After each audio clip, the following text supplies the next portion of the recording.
Welcome to Zoology class.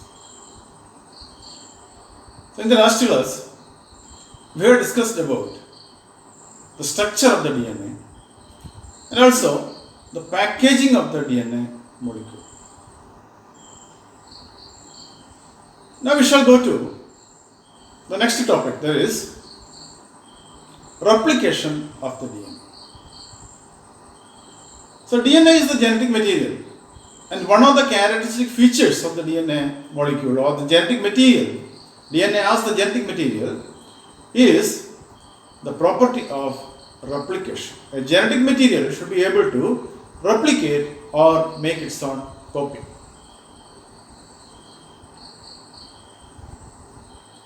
So replication is the process of making a copy of DNA. So DNA is able to make its own copy. And the DNA replication is considered to be a semi-conservative replication.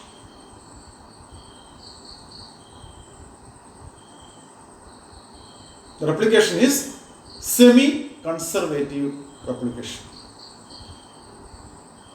എന്താണ് semi conservative replication എന്നുള്ളത് നമ്മൾ ഉദ്ദേശിക്കുന്നത്? Semi conservation എന്ന് പറഞ്ഞാൽ പകുതി നിലനിർത്തിക്കൊണ്ടുള്ള replication എന്നാണ് അർത്ഥം. Semi means half. പകുതി സംരക്ഷിച്ചു നിർത്തിക്കൊണ്ട്, അതായത് ഡി എൻ എയുടെ പകുതി, നമുക്കറിയാം D N A is A double standard polynucleotide chain, polynucleotide molecule. It is double stranded. Two strands are there. അപ്പോൾ സെമി കൺസർവേറ്റീവ് അല്ലെങ്കിൽ പകുതി നിലനിർത്തിക്കൊണ്ടുള്ള റെപ്ലിക്കേഷൻ എന്ന് പറയുമ്പോൾ രണ്ട് സ്ട്രാൻഡിൽ, ഒരു ഡി എൻ എ മോളിക്യൂളിന്റെ രണ്ട് സ്ട്രാൻഡുകളിൽ ഒരെണ്ണം നിലനിർത്തുകയും ഒരെണ്ണം അതുപോലെ തന്നെ നിലനിർത്തുകയും അതിന് കോംപ്ലിമെന്ററി ആയി ഒരു പുതിയ സ്ട്രാൻഡ് ഉണ്ടാവുകയും ചെയ്യുന്നു എന്നാണ് അർത്ഥം. എന്ന് പറഞ്ഞാൽ ഉണ്ടാകുന്ന പുതിയ ഡി എൻ എ മോളിക്യൂളിൽ രണ്ട് സ്ട്രാൻഡ് ഉള്ളതിൽ ഒരെണ്ണം പഴയ സ്ട്രാൻഡും and another one is a new strand. അപ്പൊ പഴയതിന്റെ പകുതി, പഴയ ഡി എൻ എ മോളിക്യൂളിന്റെ പകുതി നിലനിർത്തിക്കൊണ്ട്, അതായത് ഒരു സ്ട്രാൻഡ് നിലനിർത്തിക്കൊണ്ട് പുതിയ സ്ട്രാൻഡ് ഉണ്ടാക്കുന്ന പ്രോസസ് ഓഫ് റെപ്ലിക്കേഷൻ ആണ് നമ്മൾ semi conservative method of replication എന്ന് പറയുന്നത്. അപ്പോൾ ഒരു ഡി എൻ എ മോളിക്യൂൾ രണ്ട് ഡി എൻ എ മോളിക്യൂളായിട്ട് മാറും. ഒരു ഡി എൻ എ മോളിക്യൂൾ രണ്ട് ഡി എൻ എ മാറും. അങ്ങനെ രണ്ട് ഡി എൻ എ മോളിക്യൂളായിട്ട് മാറുമ്പോൾ ഡി എൻ എ മോളിക്യൂളിന്റെ ഓരോ സ്ട്രാൻഡും വേർപിരിയുകയും അങ്ങനെ വേർപിരിഞ്ഞ ഓരോ സ്ട്രാൻഡിനും കോംപ്ലിമെന്ററി ആയിട്ടുള്ള മറ്റൊരു സ്ട്രാൻഡ് ഉണ്ടാവുകയും ചെയ്യും. അങ്ങനെ രണ്ട് പുതിയ ഡി എൻ എ മോളിക്യൂൾസ് ഉണ്ടാകും. ഈ ഓരോ പുതിയ ഡി എൻ എ മോളിക്യൂളിലും ഒരു സ്ട്രാൻഡ് പഴയതും ഒരു സ്ട്രാൻഡ് പുതിയതും ആയിരിക്കും. ഇതിനെയാണ് നമ്മൾ എന്ത് വിളിക്കുക? സെമി കൺസർവേറ്റീവ് റെപ്ലിക്കേഷൻ എന്ന് വിളിക്കുക. D N A replication semi conservative replication ആണ് എന്ന് തെളിയിച്ചത് മാത്യു മിസെൽസൺ ആൻഡ് ഫ്രാങ്ക്ലിൻ സ്റ്റോൾ എന്ന രണ്ട് സയന്റിസ്റ്റ് ആണ്. They conducted experiment in the year 1958 using E. coli bacteria to prove that DNA replication is a semi-conservative process. Let us go to the experiment that they conducted in the year 1958 using E. coli bacteria.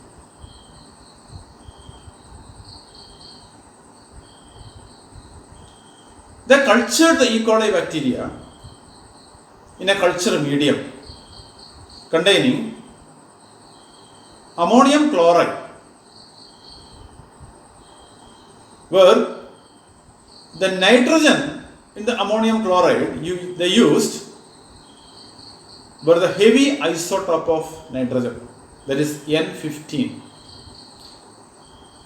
The light isotope of the nitrogen is N14 and the heavy isotope is N15. It is not radioactive, but it is a heavy isotope. The atomic weight is heavy, more. So it is a heavy isotope N15. So they used in their culture medium N15 nitrogen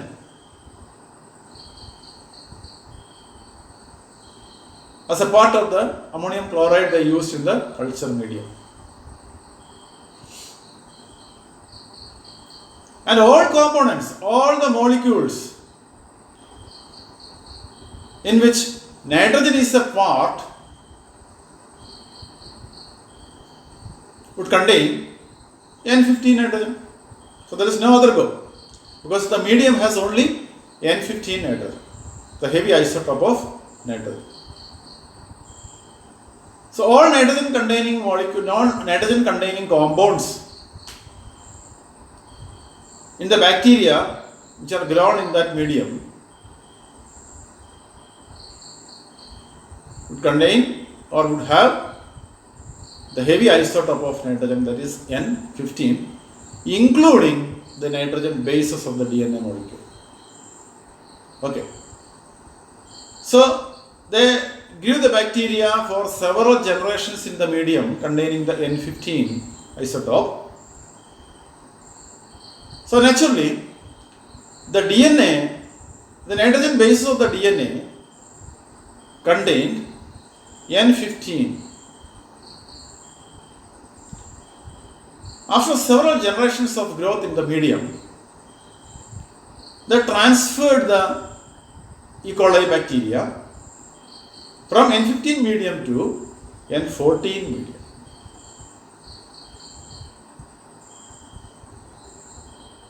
And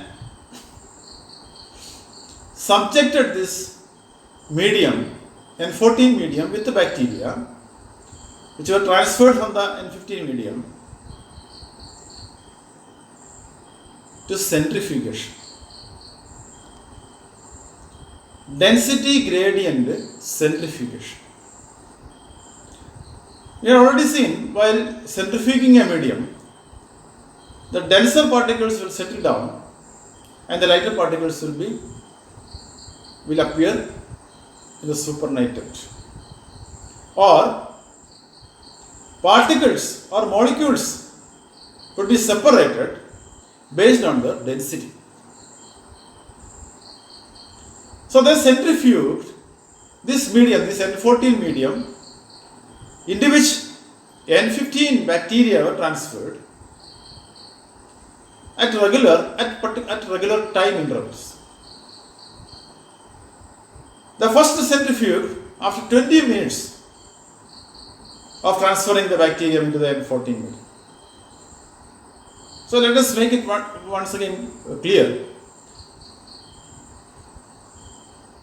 N15 മീഡിയത്തിൽ bacteria വളർത്തുകയും കുറച്ച് തലമുറകൾക്ക് ശേഷം അല്ലെങ്കിൽ കുറച്ച് ദിവസങ്ങൾക്ക് ശേഷം ഇങ്ങനെ N15 മീഡിയത്തിൽ വളർന്ന ബാക്ടീരിയകളെ N14 മീഡിയത്തിലേക്ക് ട്രാൻസ്ഫർ ചെയ്തു. നമുക്കറിയാം, ബാക്ടീരിയ, ഈ കോളി ബാക്ടീരിയ ഓരോ 20 മിനിറ്റിലും മൾട്ടിപ്ലൈ ചെയ്യുന്നു. എന്ന് പറഞ്ഞാൽ ഓരോ 20 മിനിറ്റ് കഴിയുമ്പോഴും ഒരു പുതിയ ജനറേഷൻ, പുതിയ തലമുറ ഉണ്ടാകുന്നു.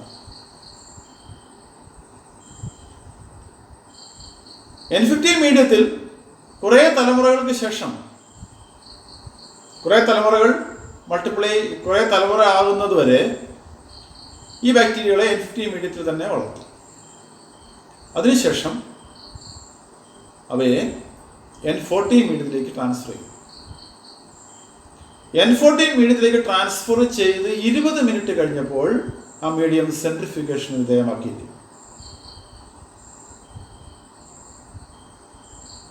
അപ്പോൾ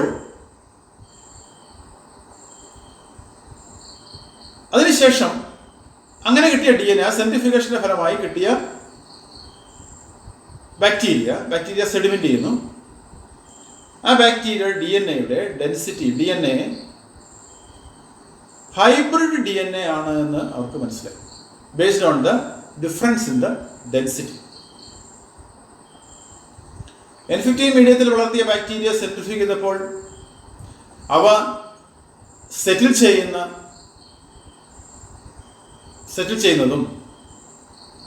അതിനുശേഷം N14 മീഡിയത്തിലേക്ക് ട്രാൻസ്ഫർ ചെയ്തതിന് 20 മിനിറ്റിന് ശേഷം അവ സെറ്റിൽ ചെയ്യുന്നതും തമ്മിൽ വ്യത്യാസമുണ്ട്.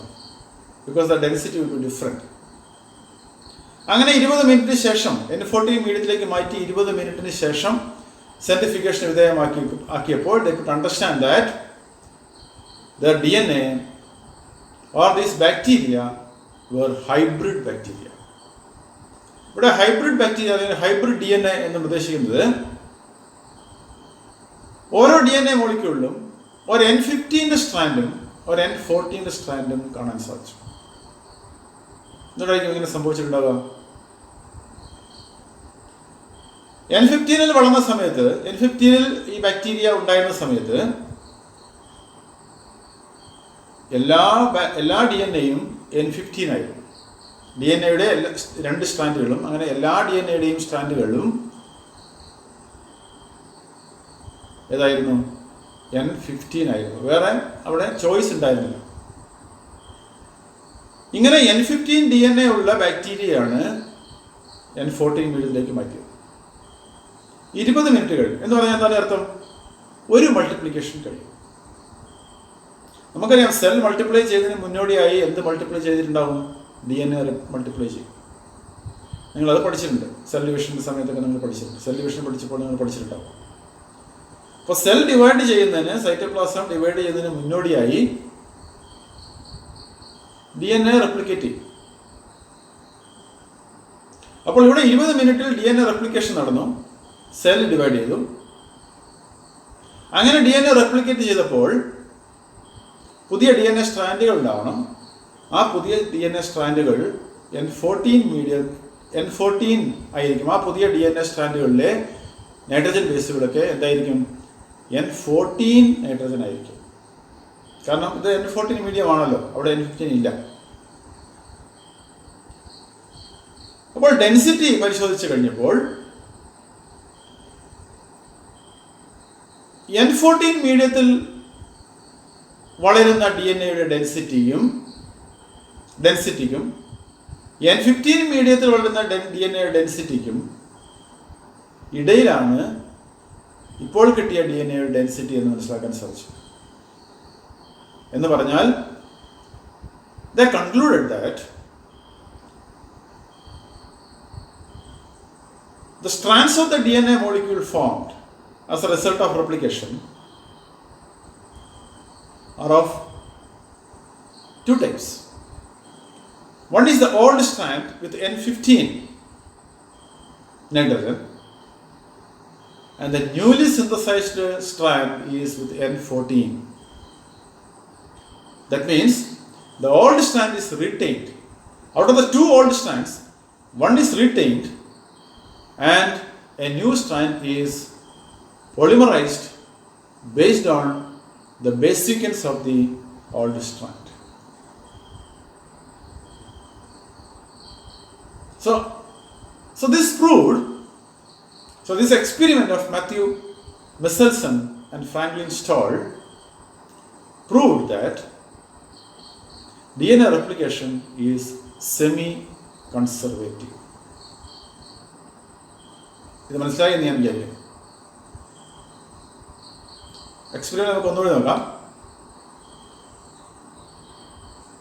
ബാക്ടീരിയയെ N15 മീഡിയത്തിൽ വളർത്തുന്നു.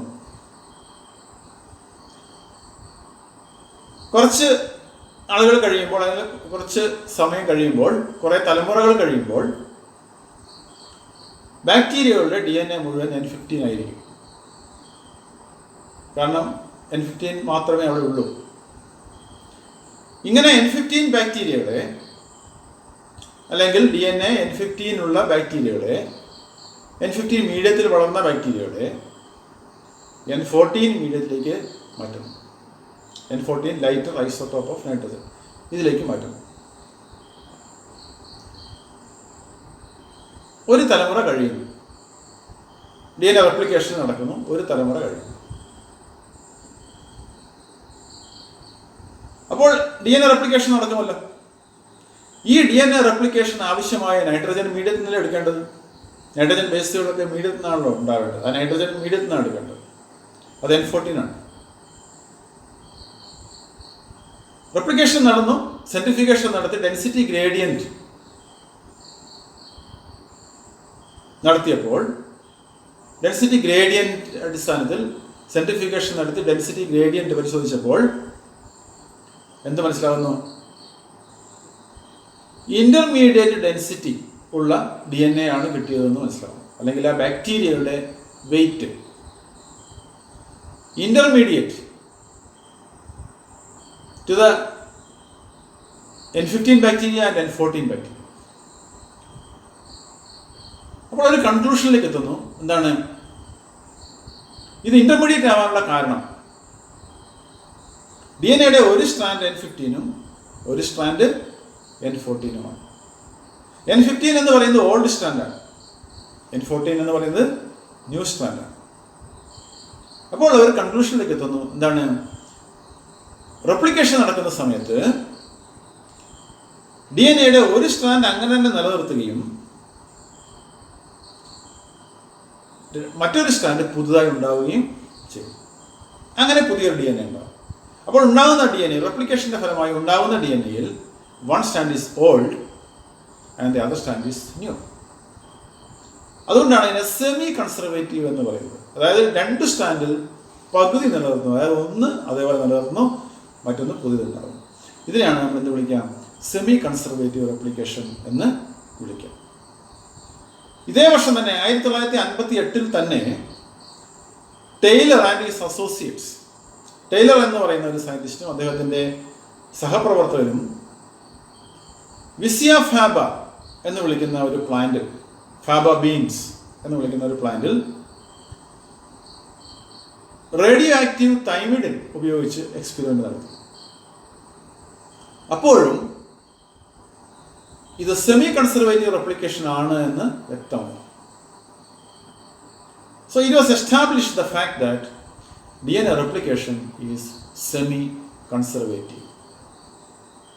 In the newly formed DNA, one strand is old and the other strand is new. Okay. So DNA replication semi-conservative replication ആണ്. ഇനി നമുക്ക് റെപ്ലിക്കേഷൻ്റെ മെക്കാനിസത്തിലേക്ക് കിടക്കാം. Mechanism of DNA replication. അപ്പോൾ DNA റെപ്ലിക്കേഷൻ സെമി കൺസർവേറ്റീവ് ആണെന്ന് നമ്മൾ പറഞ്ഞു. ഓൾഡ് സ്ട്രാൻഡ് ഒരു template ആയിട്ട് പ്രവർത്തിക്കുന്നു. ഇപ്പോൾ രണ്ട് സ്റ്റാൻഡ് ഉണ്ടാകുന്ന രണ്ട് സ്റ്റാൻഡിനുള്ളിൽ ഒന്ന് ഓൾഡ് സ്റ്റാൻഡും ഒന്ന് ന്യൂ സ്റ്റാൻഡുമാണ് എന്ന് നമ്മൾ പറഞ്ഞു. അപ്പോൾ ഒരു സ്റ്റാൻഡേ ഉണ്ടാകുന്നുള്ളൂ. ഒരു DNA നിന്നും രണ്ട് DNA ഉണ്ടാകുന്നു. ആ രണ്ട് DNAയിലും ഒരു സ്ട്രാൻഡ് മാത്രമേ ന്യൂ ഉള്ളൂ, മറ്റേത് ഓൾഡ് സ്റ്റാൻഡാണ്. അപ്പോൾ ഓൾഡ് സ്റ്റാൻഡ് നിലനിർത്തിക്കൊണ്ട് ഒരു പുതിയ സ്ട്രാൻഡ് ഉണ്ടാകും. അപ്പോൾ പുതിയ സ്ട്രാൻഡ് ഉണ്ടാകുമ്പോൾ ഓൾഡ് സ്ട്രാൻഡിന് കോംപ്ലിമെൻ്ററി ആയിരിക്കുമല്ലോ പുതിയ സ്ട്രാൻഡ്. നമ്മൾ നേരത്തെ തന്നെ DNA സ്ട്രക്ചർ പറഞ്ഞപ്പോൾ നമ്മൾ പറഞ്ഞു DNA strands are complementary to each other. ഒരു സ്റ്റാൻഡിൽ അഡെനിൻ ആണ് നൈട്രജൻ ബേസെങ്കിൽ ഓപ്പോസിറ്റ് സ്റ്റാൻഡിൽ തൈമിൻ ആയിരിക്കും. ഒരു സ്റ്റാൻഡിൽ തൈമിൻ ആണ് നൈട്രജൻ ബേസെങ്കിൽ ഓപ്പോസിറ്റ് സ്റ്റാൻഡിൽ അഡെനിൻ ആയിരിക്കും.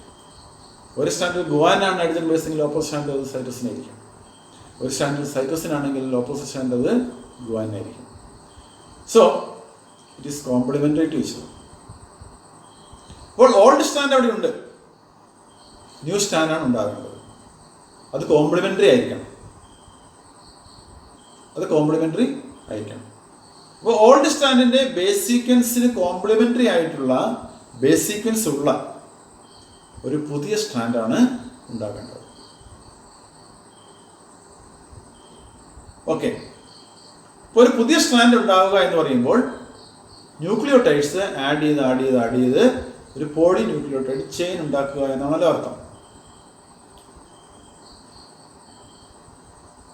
Based on the complementary sequences of the old strand.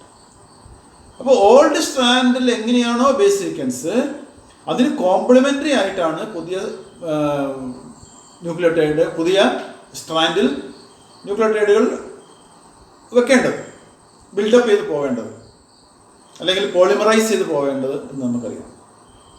So old strand is called a template strand. നമ്മുടെ ഓൾഡ് സ്ട്രാൻഡിനെ ഒരു ടെംപ്ലേറ്റ് സ്ട്രാൻഡ് എന്നാണ് വിളിക്കുക. എന്താണ് ഒരു ടെംപ്ലേറ്റ്? മലയാളത്തിൽ നമുക്ക് വേണമെങ്കിൽ അതിനെ ഒരു അച്ച് എന്ന് വിളിക്കാം, മൗൾഡ് എന്ന് വിളിക്കാം. എന്താണ് അച്ച് അല്ലെങ്കിൽ മൗൾഡ് എന്നൊക്കെ പറഞ്ഞാൽ, ചില പാത്രങ്ങൾ ഉണ്ടാക്കുക അല്ലെങ്കിൽ കുപ്പിയൊക്കെ ഉണ്ടാക്കണമെങ്കിൽ അതിനൊരു മോൾഡ് വേണം, ഒരു അച്ച് വേണം. അതനുസരിച്ചാണ് അത് ഉണ്ടാക്കുക. അതിൻ്റെ ഷേപ്പിലാണ് അത് ഉണ്ടാക്കുക, അച്ചിൻ്റെ ഷേപ്പിലാണ് ഉണ്ടാക്കുക. അപ്പോൾ ഇവിടെ ടെംപ്ലേറ്റ് അല്ലെങ്കിൽ അച്ച് ആയിട്ട് പ്രവർത്തിക്കുന്നത്, അല്ലെങ്കിൽ മോൾഡ് ആയിട്ട് പ്രവർത്തിക്കുന്നത് ഓൾഡ് സ്റ്റാൻഡാണ്. അപ്പോൾ ഓൾഡ് സ്റ്റാൻഡിൻ്റെ ബേസ് സീക്വൻസ് അനുസരിച്ചിട്ടാണ് പുതിയ സ്ട്രാൻഡിൽ ന്യൂക്ലിയോടൈഡ്സ് ചേർത്ത് വെച്ച് പുതിയ സ്ട്രാൻഡ് ഉണ്ടാക്കും. അപ്പോൾ അതിന് പോളിമറൈസേഷൻ പ്രക്രിയ. ഇപ്പോൾ പുതിയ സ്ട്രാൻഡ് ഉണ്ടാകുന്ന പ്രക്രിയ എന്ന് പറയുന്നത് പോളിമറൈസേഷൻ പ്രക്രിയയാണ്. ന്യൂക്ലിയോടൈഡുകൾ ഒന്നിന് ശേഷം ഒന്നായി കണക്ട് ചെയ്ത് ഒരു പുതിയ സ്ട്രാൻഡ് ഉണ്ടാകും. പക്ഷേ ആ പുതിയ സ്ട്രാൻഡ് ഓൾഡ് സ്ട്രാൻഡിന് കോംപ്ലിമെന്ററി ആയിരിക്കണം. ഇതിനാണ് നമ്മൾ റെപ്ലിക്കേഷൻ എന്ന് പറയുക. ഓക്കെ, അപ്പോൾ ഇത് ചെയ്യണമെങ്കിൽ, റെപ്ലിക്കേഷൻ നടക്കണമെങ്കിൽ ഒരു എൻസൈം ആവശ്യമുണ്ട്. ധാരാളം എൻസൈംസ് ആവശ്യമുണ്ട്, എനർജി ആവശ്യമുണ്ട്. അപ്പോൾ ഏറ്റവും പ്രധാനപ്പെട്ട എൻസൈം എന്ന് പറയുന്നത് DNA ഡിപ്പെൻഡൻറ്റ് DNA പോളിമറേസ് എന്ന് പറയുന്ന എൻസൈമാണ്. നമ്മൾ DNA പോളിമറേസ് എന്ന് പറയും. DNA polymerase. So that facilitates that conducts the polymerization of the DNA new strand. ഇതാണ് പോളിമറൈസേഷൻ. നമുക്കറിയാം മോണോമിയർ. ഇവിടെ മോണോമിയർ എന്താണ്? ന്യൂക്ലിയോടൈഡ്സ് ആണ്. മോണോമിയർ ചേർത്ത് വെച്ച് ഒരു പോളിമർ ഉണ്ടാക്കണം. അതാണ് പോളിമറൈസേഷൻ എന്ന് വിളിക്കുക. അത് നടത്തുന്നത് DNA ഡിപ്പെൻഡൻറ്റ് DNA പോളിമറേസ് എന്ന് വിളിക്കുന്ന ഒരു എൻസൈം. അപ്പോൾ ഈ എൻസൈമിന് പോളിമറൈസേഷൻ തുടങ്ങാൻ കഴിയില്ല. സ്വന്തമായി അതിന് പോളിമറൈസേഷൻ തുടങ്ങാൻ കഴിയില്ല. അവിടെ ഒരു short length RNA is required. അത് നമ്മൾ RNA പ്രൈമർ എന്ന് വിളിക്കും. അപ്പോൾ ആദ്യം ഉണ്ടാകുന്നത് ഒരു RNA പ്രൈമറാണ്. RNA primer is formed first. അപ്പോൾ അങ്ങനെ ഒരു ഷോർട്ട് പ്രൈമർ, ഒരു ഷോർട്ട് ലെങ്ത് RNA പ്രൈമർ ഉണ്ടാകുന്നു. ഈ RNA പ്രൈമറിനെ ബേസിൽ അല്ലെങ്കിൽ അതിനെ സ്റ്റെപ്പിംഗ് സ്റ്റോൺ ആക്കി ഉപയോഗിച്ചുകൊണ്ടാണ് DNA polymerase, next enzyme DNA polymerization പ്രക്രിയ നടത്തുക. ഓക്കെ, അപ്പോൾ പോളിമറൈസേഷൻ പ്രക്രിയ നടത്തുമ്പോൾ ഓൾഡ് സ്ട്രാൻഡിലെ ബേസ് സീക്വൻസ് നോക്കണം. ഓൾഡ് സ്ട്രാൻഡിൽ അഡെനിൻ ന്യൂക്ലിയോടൈഡ് ആണെങ്കിൽ, അല്ലെങ്കിൽ അഡിനിലിക് ആസിഡ് ആണെങ്കിൽ, ആദ്യത്തെ ന്യൂക്ലിയോടൈഡ് അഡിനിലിക് ആസിഡ് ആണ് എന്ന് വിചാരിക്കുക. അപ്പോൾ കോംപ്ലിമെന്ററി സ്ട്രാൻഡ് അല്ലെങ്കിൽ ന്യൂ സ്ട്രാൻഡിൽ ആദ്യത്തെ ന്യൂക്ലിയോടൈഡ് ഏതായിരിക്കണം? തൈമിഡിലിക് ആസിഡ് ആയിരിക്കണം. അതിനെടുത്ത് വെച്ചു. അടുത്ത ന്യൂക്ലിയോടൈഡ്, ഓൾഡ് സ്ട്രാൻഡിൽ അടുത്ത ന്യൂക്ലിയോടൈഡ് ഗ്വാനിലിക് ആസിഡ് ആണ് എന്ന് വിചാരിക്കാം. അപ്പോൾ പുതിയ സ്ട്രാൻഡിൽ ഏതെടുത്ത് വെക്കണം? ഏത് ന്യൂക്ലിയോടൈഡിനെ കണക്ട് ചെയ്യണം? സൈറ്റിഡിലിക് ആസിഡിനെ എടുത്ത് വെക്കണം. അപ്പോൾ ആദ്യം വെച്ച അഡിനിലിക് ആസിഡിനെയും രണ്ടാമത് വരേണ്ട ഗ്വാനിലിക് ആസിഡിനെയും തമ്മിൽ കണക്ട് ചെയ്യും. ഇപ്പോൾ 2 ന്യൂക്ലിയോട്ടൈഡ്. ഇനി അടുത്ത ന്യൂക്ലിയോട്ടൈഡ്, ഓൾഡ് സ്ട്രാൻഡിൽ അടുത്ത ന്യൂക്ലിയോട്ടൈഡ് തൈമിഡിലിക് ആസിഡ് ആണെന്ന് വിചാരിക്കാം.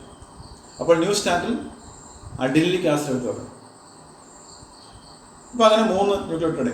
ഇങ്ങനെ ന്യൂക്ലിയോട്ടൈഡ് വെച്ച് കണക്ട് ചെയ്ത് ഓൾഡ് സ്ട്രാൻഡിന് കോംപ്ലിമെൻ്ററി ആയിട്ടുള്ള ഒരു പുതിയ സ്ട്രാൻഡ് ഉണ്ടാക്കണം. ഇതിനാണ് നമ്മളെന്ത് വിളിക്കാം? റെപ്ലിക്കേഷൻ എന്ന് വിളിക്കുക. ഇത് ചെയ്യുന്നത് DNA പോളിമറൈസ് എന്ന എൻസൈമാണ്. ഓക്കെ, അപ്പോൾ DNA പോളിമറൈസേഷൻ, ഈ റെപ്ലിക്കേഷൻ പ്രോസസ് വളരെ ഫാസ്റ്റായി നടക്കുന്ന ഒരു കെമിക്കൽ ഒരു പോളിമറൈസേഷൻ റിയാക്ഷനാണ്. It is calculated that 2000 nucleotides are formed in a second. അതായത് ഒരു സെക്കൻഡിൽ 2000-ഓളം ന്യൂക്ലിയോടൈഡ്സുകൾ ചേർത്ത് വെക്കാൻ അല്ലെങ്കിൽ പോളിമറൈസേഷൻ നടത്താൻ ഈ DNA പോളിമറൈസ് എന്ന എൻസൈമിന് സാധിക്കും. So it's very fast. അതുമാത്രമല്ല, ഇത് വളരെ അക്യുറേറ്റ് ആയിരിക്കുകയും ചെയ്യണം. ഈ പോളിമറൈസേഷൻ പ്രക്രിയ വളരെ അക്യുറേറ്റ് ആയിരിക്കുകയും ചെയ്യണം. അതായത് ആ കോംപ്ലിമെന്റാരിറ്റി കറക്റ്റായി ഫോളോ ചെയ്യണം എന്നർത്ഥം. Otherwise that may lead to certain defect in the polymerization or a certain defect in the replication, and that may further lead to a mutation. That will result into a mutation and may manifest in the form of a genetic disorder. Okay. അപ്പോൾ അത് വളരെ accurate ആയിരിക്കുകയും ചെയ്യണം. So DNA polymerase is an efficient enzyme which almost ensures the accuracy and speed of this polymerization reaction. Okay. ഇനി എവിടെ നിന്നാണ് ഈ DNA polymerisation തുടങ്ങുന്നത്, ആരംഭിക്കുന്നത് എവിടെ നിന്നാണ്, അല്ലെങ്കിൽ റെപ്ലിക്കേഷൻ ആരംഭിക്കുന്നത് എവിടെ നിന്നാണ്? DNA ഏത് ഭാഗത്തു നിന്ന് ആരംഭിക്കുന്നു? ഒരറ്റത്തു നിന്ന് ആരംഭിച്ച് മുന്നോട്ട് പോകുമ്പോൾ എല്ലാ ഭാഗത്തും റെപ്ലിക്കേഷൻ ആരംഭിക്കാൻ കഴിയില്ല. റെപ്ലിക്കേഷൻ കഴിഞ്ഞ് കഴിയുമ്പോൾ complete DNA, the two strands will be completely separated and new DNA strands will be formed on that. But ഇത് ആരംഭിക്കാൻ, DNA റെപ്ലിക്കേഷൻ തുടങ്ങാൻ ചില സൈറ്റുകളുണ്ട്. അവിടെ മാത്രമേ റെപ്ലിക്കേഷൻ ആരംഭിക്കാൻ സാധിക്കൂ. അങ്ങനെ റെപ്ലിക്കേഷൻ ആരംഭിക്കുന്ന സ്ഥലത്ത്, ആ പോയിന്റിന് അല്ലെങ്കിൽ ആ ഒരു സൈറ്റിന് നമ്മൾ ഒറിജിൻ ഓഫ് റെപ്ലിക്കേഷൻ എന്നാണ് പറയുക. Origin of replication. ഒരു DNA മോളിക്യൂളിൻ്റെ എല്ലാ ഭാഗത്തും ഈ ഒറിജിൻ ഓഫ് റെപ്ലിക്കേഷൻ ഇല്ല. അതിന് ചില സ്ഥലങ്ങളിൽ മാത്രമാണ് ഒറിജിൻ ഓഫ് റെപ്ലിക്കേഷൻ ഉള്ളത്. അവിടെ മാത്രമേ റെപ്ലിക്കേഷൻ തുടങ്ങാൻ സാധിക്കൂ. അപ്പോൾ മധ്യഭാഗത്താണ് ഒരു DNA മോളിക്യൂളിൻ്റെ ഇടയിൽ എവിടെയെങ്കിലുമാണ് ഒറിജിൻ ഓഫ് റെപ്ലിക്കേഷൻ ഉള്ളതെങ്കിൽ അവിടെ നിന്ന് റെപ്ലിക്കേഷൻ ആരംഭിച്ച്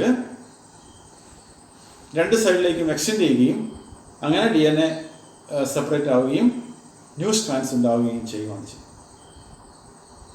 so this origin of replication is important. Okay, ഈ ഒറിജിൻ ഓഫ് റെപ്ലിക്കേഷൻ വേണ്ടതുകൊണ്ടാണ് റീകോമ്പിനന്റ് DNA ടെക്നോളജി പലപ്പോഴും ഹ്യൂമൻ DNAയുടെ കോപ്പീസ് ഒക്കെ എടുക്കേണ്ട ആവശ്യമില്ല.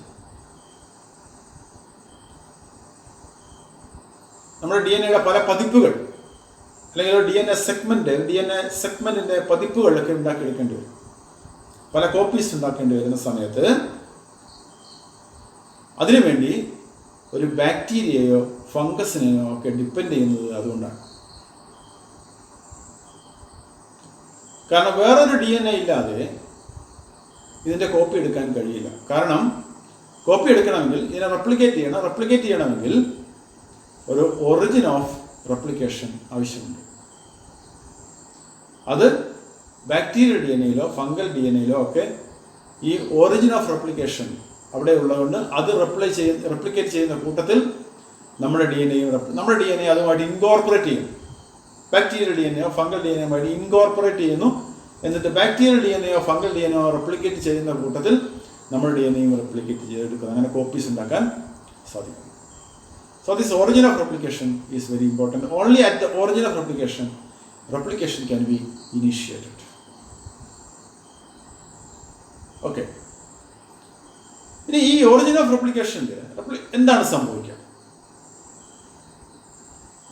റെപ്ലിക്കേഷൻ നടക്കണമെങ്കിൽ നമുക്കറിയാം D N A is A double helical structure. Between the two strands of the DNA molecule, hydrogen bonds are there, connecting the bases, nitrogen bases of the opposite strands together. So for replication, these hydrogen bonds should be broken temporarily, and an unwinding of the strands should take place. Hydrogen bonds break ചെയ്ത് കഴിയുമ്പോൾ unwinding സംഭവിക്കും. അവിടെ സ്ട്രാൻഡുകൾ തമ്മിൽ അകലുന്നു. എന്നാൽ മാത്രമേ അവിടെ പുതിയ സ്ട്രാൻഡിന് polymerisation നടത്താൻ സാധിക്കും. ഓക്കെ, അങ്ങനെ ഡി എൻ എ സ്ട്രാൻഡ് അകന്നു കഴിയുമ്പോൾ that appears like a fork like structure. അതിനെ നമ്മൾ റെപ്ലിക്കേഷൻ ഫോർക്ക് എന്നാണ് വിളിക്കുക. Replication fork. അപ്പോൾ ഒറിജിൻ ഓഫ് റെപ്ലിക്കേഷനിൽ the D N A strands unwind, അവിടെ ലോക്കൽ അൺവൈൻഡിങ് നടക്കുന്നു. അതുപോലെ തന്നെ ഹൈഡ്രജൻ ബോണ്ട്സ് ബ്രേക്ക് ചെയ്യുന്നു, D N A strands separate ചെയ്യും. ആ ഭാഗത്തിന് നമ്മൾ റെപ്ലിക്കേഷൻ ഫോർക്ക് എന്നാണ് വിളിക്കുക. Replication fork.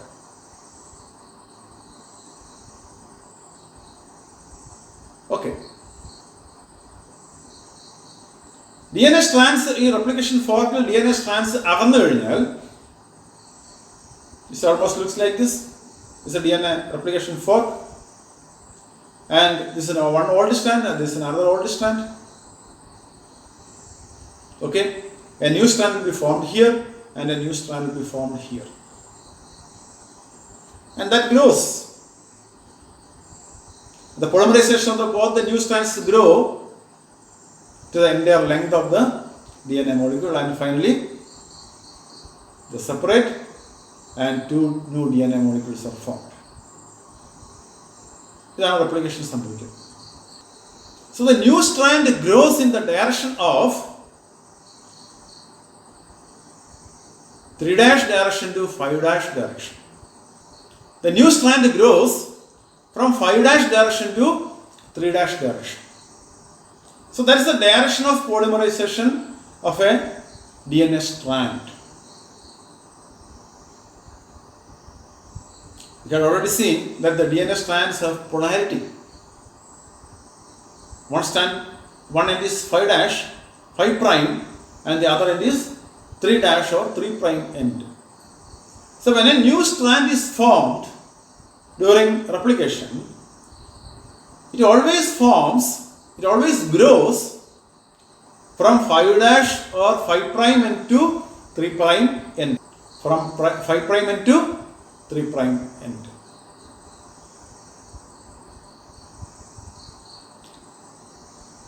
So both the strands grow in the direction of 5' to 3' end.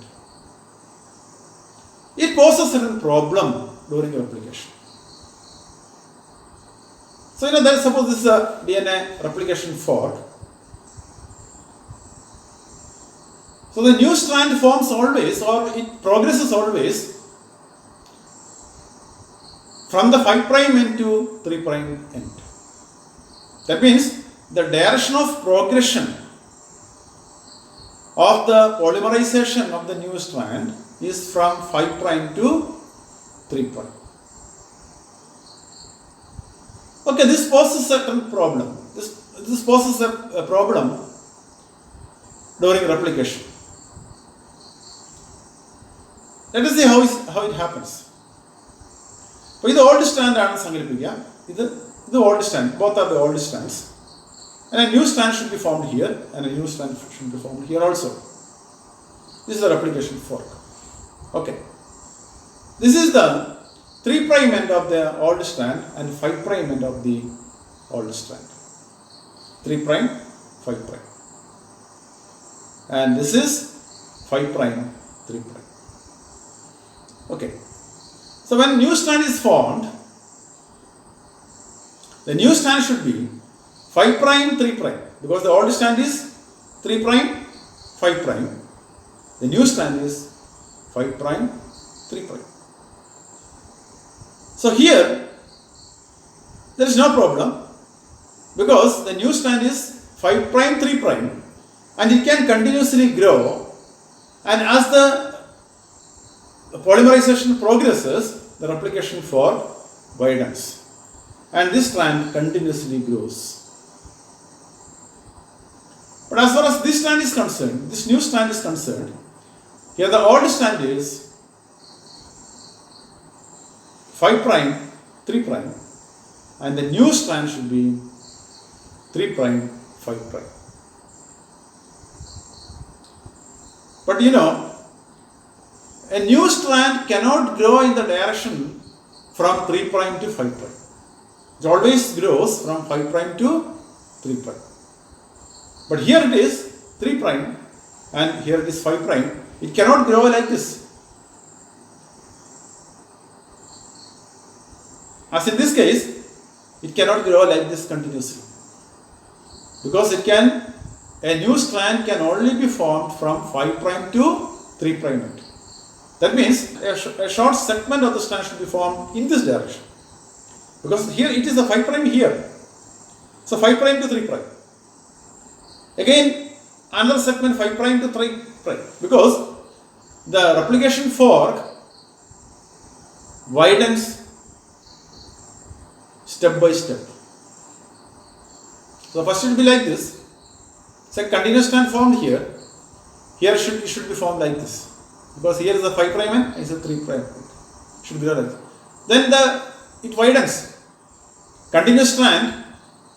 This strand can grow continuously like this. But here you should make another segment here.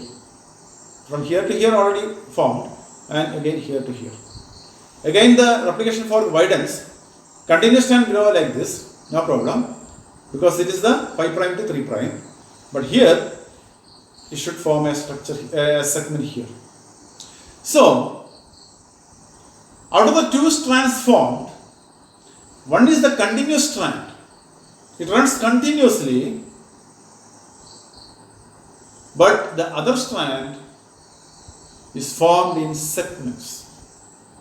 It is formed in segments. And that fragments are called Okazaki fragments. These fragments are called Okazaki fragments, or discontinuous strand or lagging strand. So one strand is the continuous strand and the other strand is discontinuous strand or lagging strand with the fragments of strands. And these strands are called Okazaki. These fragments are called Okazaki fragments. So later, these Okazaki fragments are joined together by means of the enzyme ligase, DNA ligase, and a continuous strand is synthesized. Okay. So this is DNA replication. Okay. Shall we end up the class here?